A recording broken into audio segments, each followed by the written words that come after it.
Jadi kemarin itu sebenarnya Pak, ketika ketika di di Teheran itu apa namanya sistem pertahanan udara sudah runtuh, pesawat Ya, Israel bisa masuk kapan saja seperti jalan tol Pak di atas Teheran. persis. Iya, kapan saja bisa masuk. Kemudian Ali Khamenei melarikan diri ke kota nomor 2 yang ada di timur laut Teheran, di Masahat kalau nggak salah. Dia lari ke sana, ada satu ya salah satu kota kecil di samping Masahat itu dia ada ruang bawah tanahnya juga. Dia sembunyi di situ.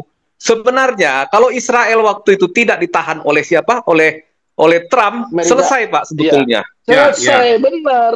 Koordinatnya sudah ketahuan Sepakat kok di itu. sana koordinatnya. Selesai sebetulnya. Iya. Cuman kemungkinan begini, sebelum itu Trump sempat bertelepon dengan Putin, kita nggak tahu apa yang diomongkan, tetapi hari ini Putin sudah menawarkan asilum terhadap Oh, Ya. Ali Khamenei.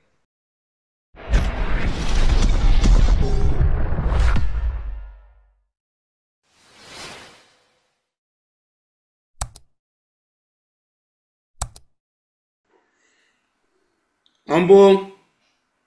Oke, suara Pak Paul. oh, Aduh, ompong. oh, Iya, merdu, terima kasih Pak opung. Paul. Terima kasih Pak Teddy dan Pak Pute dan teman-teman semua. Saya jadi menarik tuh sesudah Pak Pute buka sedikit tadi.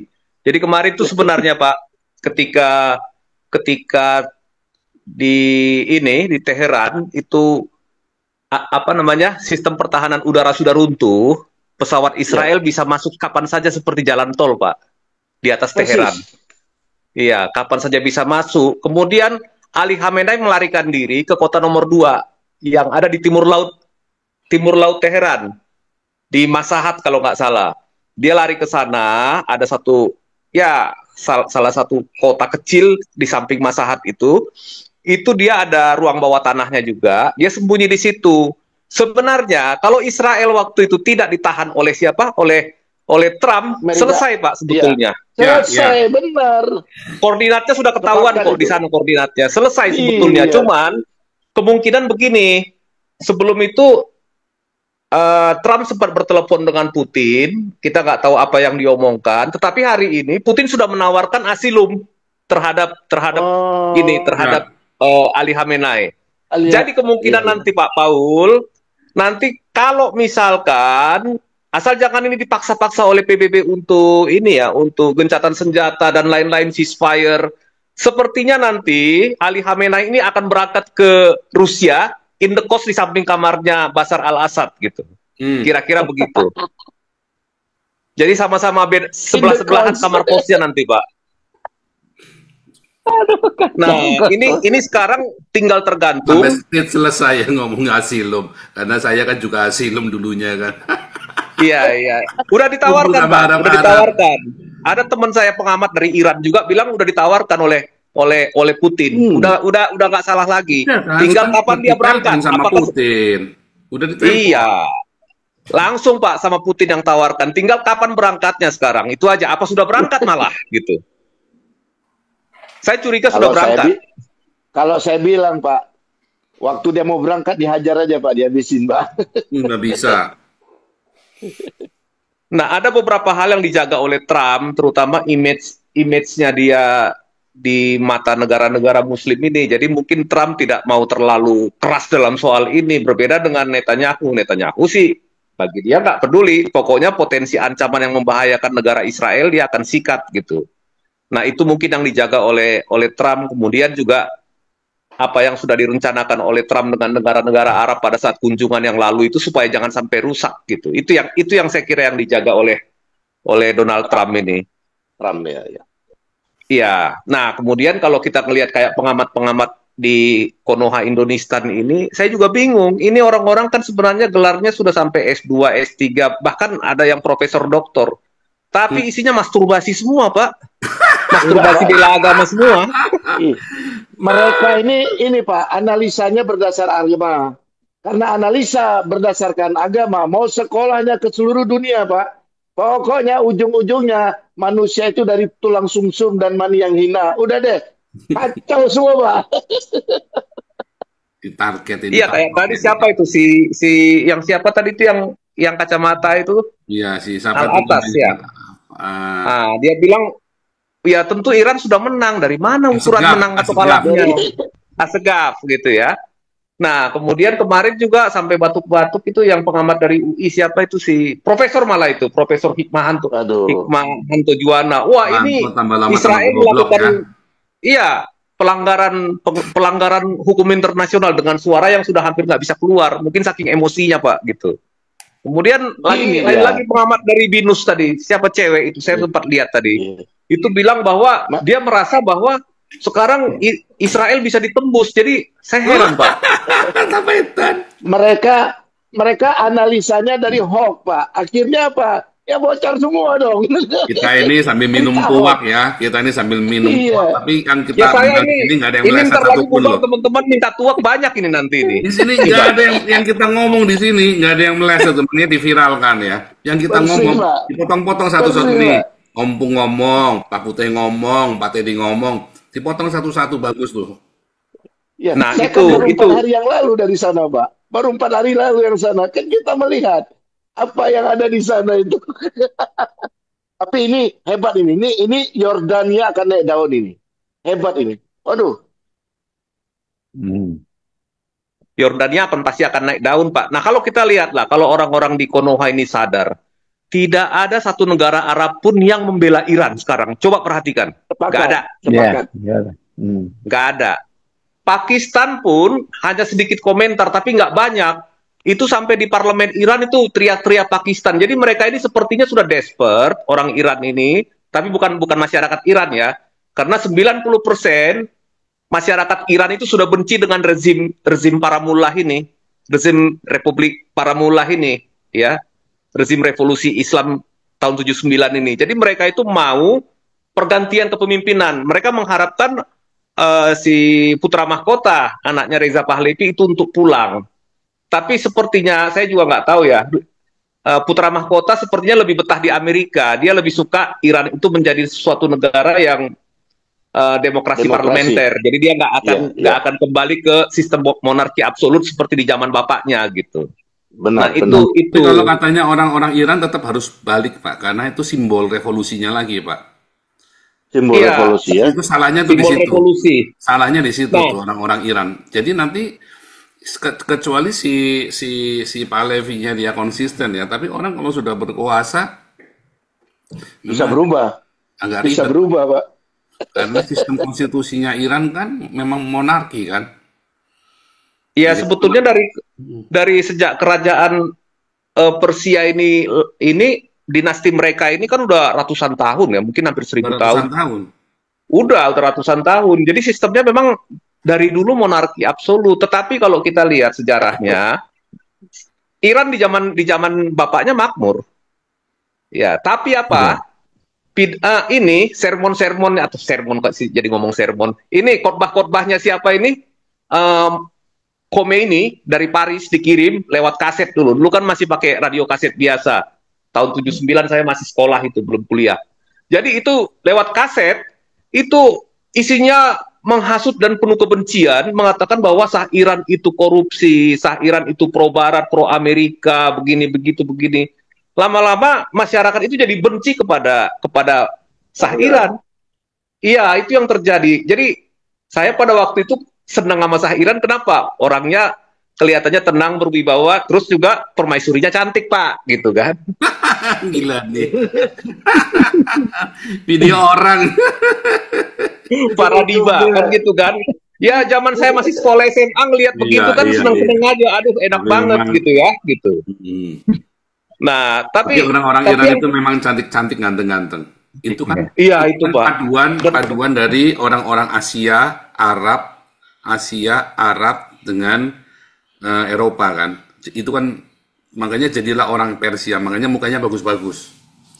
Iya, sebetulnya sama-sama ras Arya dengan orang Jerman, tapi orang Iran lebih ganteng, Pak, daripada Karena orang udah Jerman. kecampur sama Asia sama Arab, Pak, kecampur, Pak. Iya, itu Turun kan dia. abad ke-11 kan, dia turun dari Indo-Jerman kan. Betul. Jerman enggak, Indo-Jerman enggak. Tahun Nah, 1000 sebelum Masehi maksudnya dia. Orang-orang Indo-Jerman. Nah, Sama-sama jadi Turki sama nih, Turki Eropa itu sama sebenarnya ras aslinya dia. betul Pak Paul. Nah, jadi kita lihatlah sampai sekarang sendiri pun putra mahkota di Amerika masih sembunyi, nggak tahu di kota mana Pak, di kota mana, tinggal di mana nggak tahu, di bawah tanah juga kayak katanya di salah satu ya inilah Di tempat Washington, di Pak. Amerika. Ah, ah. Di Mungkin Pak Washington. Putih, mungkin Pak Putih punya informasinya, tapi ya itu dia juga takut Pak, dilindungi oleh pemerintah Amerika, takut dibunuh juga gitu oleh rezim paramula ini. Kenapa? Ali Khamenei ini 2 kali melakukan percobaan pembunuhan terhadap Trump. Masih ingat nggak yang waktu dia ditembak yang lehernya telinganya kena itu? Itu yang pertama, yang kedua kalau nggak salah waktu pas lagi jalan lagi baris atau apa dengan pendukungnya waktu kampanye. Nah, itu ternyata dinas rahasia Iran ada di balik itu, katanya Netanyahu. Kalau Netanyahu berani mengeluarkan statement seperti itu, kemungkinan besar dia dapat informasi dari Mossad dan itu valid gitu istilahnya gitu.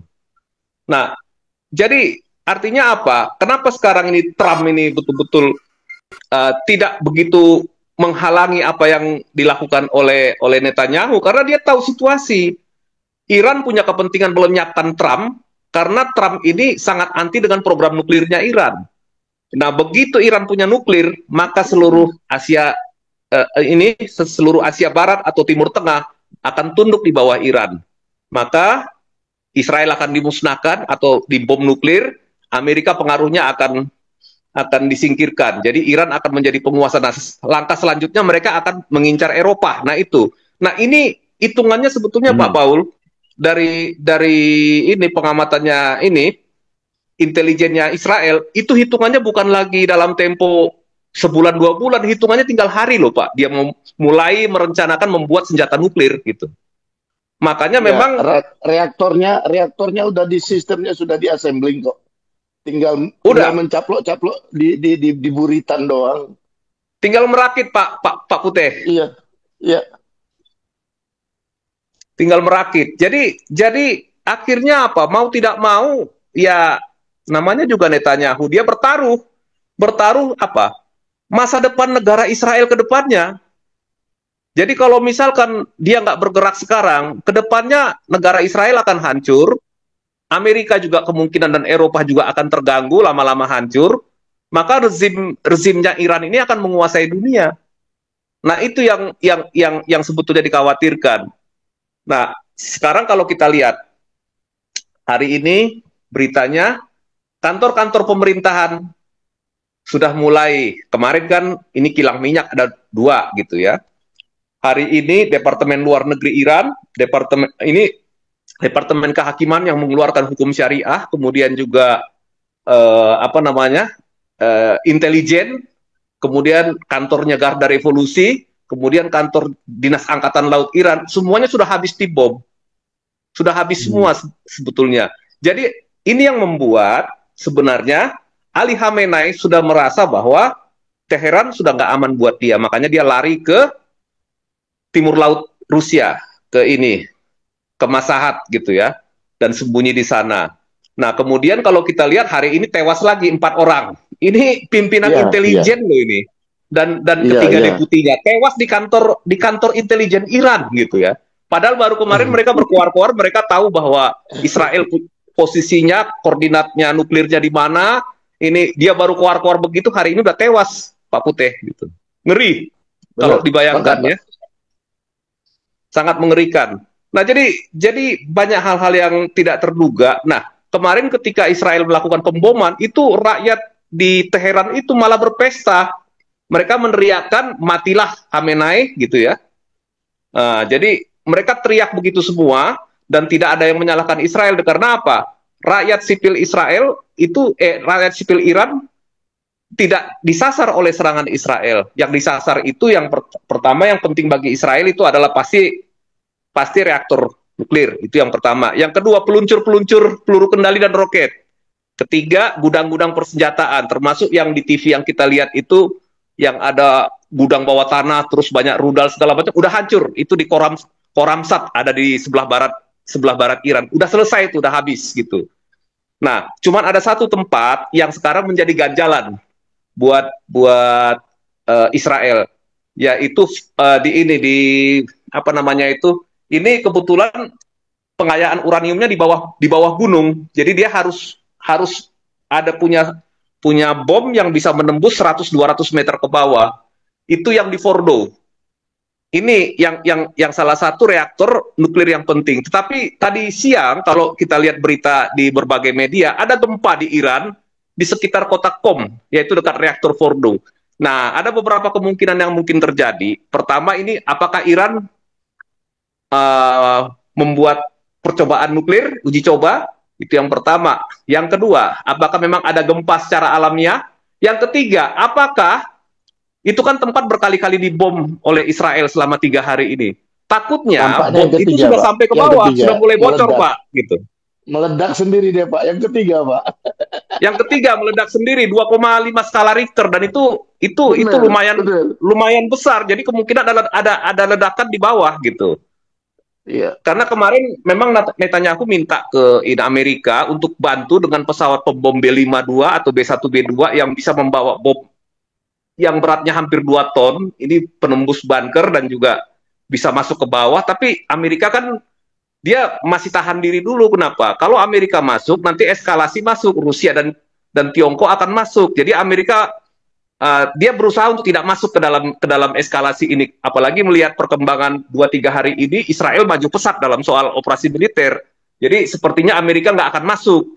Nah, tetapi tadi siang itu terjadi ledakan. Apakah itu karena mungkin sudah dibom berkali-kali, atau tiba-tiba mungkin Israel mendapatkan misalnya lah ya bom penembus bunkernya, tapi dibawa oleh pesawat Israel. Tetapi saya kira kalau untuk F-35 atau F-16 untuk bawa bom seberat itu agak sedikit susah, kecuali kalau dibawa dengan pesawat B-1, B-2 atau B-52 Stratofortress. Itu mungkin bisa gitu. Nah, ada beberapa kemungkinan yang belum bisa diperkirakan. Tapi kemungkinan bisa seperti yang kata Pak Putih, terjadi ledakan di bawah.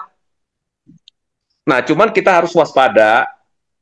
Israel baru hanya bisa menghilangkan sekitar 30-50% dari program nuklir Iran sejauh ini. Kalkulasi ininya, ya ahli-ahlinya seperti itu.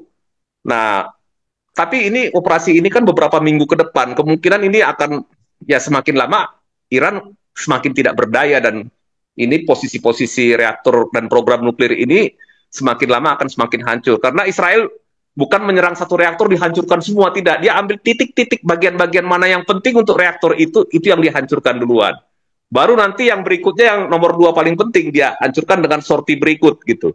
Ya begitulah cara mereka melakukan operasi udara gitu. Nah, ini menarik sih sebenarnya kalau bagi yang suka belajar ini ya, teknologi militer maupun strategi militer, ini menarik. Menarik sekali Pak Paul. Jadi sepertinya Iran sudah tidak punya peluang. Hanya saja begini, saya lihat apa yang dikatakan oleh Putra Mahkota, kalau misalkan Iran berhasil membujuk Dewan Keamanan PBB kemudian memaksakan gencatan senjata, maka rezim para mullah ini, rezim revolusi 1979 ini akan selamat. Tetapi yang terjadi adalah kasihan rakyat Irannya pasti akan dipersekusi dan disiksa. Nah itu. Jadi kalau mau mengamankan ke depannya, rezim ini harus berganti. Bukan hanya sekedar mengganti Khamenei, tapi seluruh rezim gitu. Nah ini tergantung sekarang ke pasukan Garda Revolusi. Garda Revolusi itu harus memihak rakyat Iran, bukan memihak ini kelompok Syiah para mullah ini yang berkuasa sekarang ini. Karena mereka selama berpuluh-puluh tahun bukannya mensejahterakan rakyat. Selama 50 tahun kira-kira berkuasa dari sejak tahun 1979. Dulu janjinya Khomeini itu dengan rekaman kaset dari Prancis itu mengatakan bahwa akan memberikan demokrasi, kebebasan dan keterbukaan. Tetapi ketika Khomeini berkuasa lewat dari 5 tahun mulai menerapkan hukum syariah yang sangat ketat, di mana ya rakyat itu dikendalikan seperti dalam penjara gitu. Apapun semua perbuatan apapun dikontrol oleh hukumnya mereka gitu. Nah ini yang membuat orang Iran itu 90% tidak suka kepada pemerintahnya. Nah, kalau kita lihat kenapa Mossad itu sudah bisa menjadikan Iran sebagai taman bermain istilahnya. Ya karena masyarakat itu sudah nggak mendukung pemerintah, Pak Putih gitu.